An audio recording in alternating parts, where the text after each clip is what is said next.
des étudiants assistants au séminaire, PH-COACI, le campus 1 de l'université Alassane Ouattara, UAO, de Bouaké, a accueilli un séminaire international sur le thème de bioéthique et pandémie de Covid-19, principes bioéthiques et construction d'une diplomatie vaccinale ce mercredi 20 octobre 2021.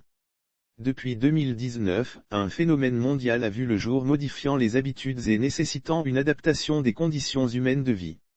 De nombreuses ressources ont été mobilisées en vue de soigner cette plaie entêtée qui apparemment veut voir l'humanité s'endormir dans la fleur de l'âge. Dans la recherche de solutions, des vaccins sont nés. De la Chine, foyer de cette gangrène aux USA en passant par l'Europe où plusieurs décès et désagréments ont été enregistrés, que les pays africains eux aussi contaminés, se sont inscrits dans le processus vaccinal. Mais très tôt cette campagne rencontre des résistances, des idéologies se développent parallèlement, des préjugés grandissants contre la campagne vaccinale censée éradiquer le virus si, plus de la moitié de la population est vaccinée, d'après les propos du professeur Lazare Poamé, professeur titulaire de philosophie et président de la chaire UNESCO à l'université de Bouaké, relatif à une communication de l'ONU. Ce séminaire avait pour objectif principal de susciter des réflexions éthico-humanistes sur la nécessité, la nature et l'impact du globalisme vaccinal contre la pandémie de Covid-19, en vue de la construction rationnelle d'un nouveau paradigme de la diplomatie vaccinale. Aussi, il vise à déconstruire ces préjugés, le vaccin rend stérile, existe pour réduire le nombre de la population. Selon Lazare Poamé qui encourage les populations à se faire vacciner. C'est dans ce sens qu'il a livré une conférence sur le thème « Les principes axiologiques de l'UNESCO et la quête d'une diplomatie vaccinale éthiquement galbée ». En effet, au dire du conférencier, plusieurs points ont été soulignés entre autres, se faire un diagnostic sur son état de santé avant et après le vaccin pour savoir si c'est le vaccin qui tue, par ou les maladies opportunistes. Félicitations à la chaire UNESCO de bioéthique et singulièrement à son titulaire, le professeur Lazare Marcellin Poamé pour cette belle initiative.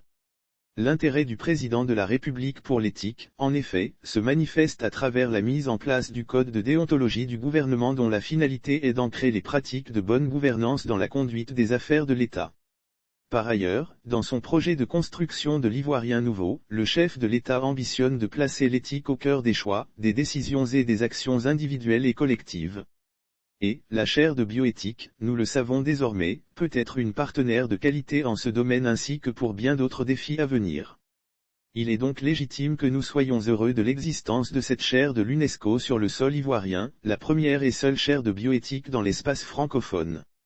Professeur Lazare Marcellin Poamé, nous sommes fiers de vous, fiers que vous soyez le titulaire de cette chaire, mais surtout pour votre engagement à maintenir la dynamique de cette prestigieuse institution qui contribue au rayonnement de l'UNESCO et de la Côte d'Ivoire. Les défis sanitaires du moment, liés à la gestion de la pandémie à coronavirus, trame de ce séminaire international, sont certainement locaux, mais ils ont une dimension globale qui exige la convergence des efforts de tous les partenaires mondiaux de la recherche et de l'innovation. L'UNESCO constitue un canal privilégié dans la construction de cette collaboration fructueuse. A déclaré Dr Ngolo Aboudou Soro, secrétaire général de la Commission nationale ivoirienne pour l'UNESCO, représentant de la ministre de l'Éducation nationale et de l'alphabétisation Mariatou Koné. Plusieurs autorités ont participé à ce séminaire qui se poursuit et prendra fin ce jeudi 21 octobre 2021.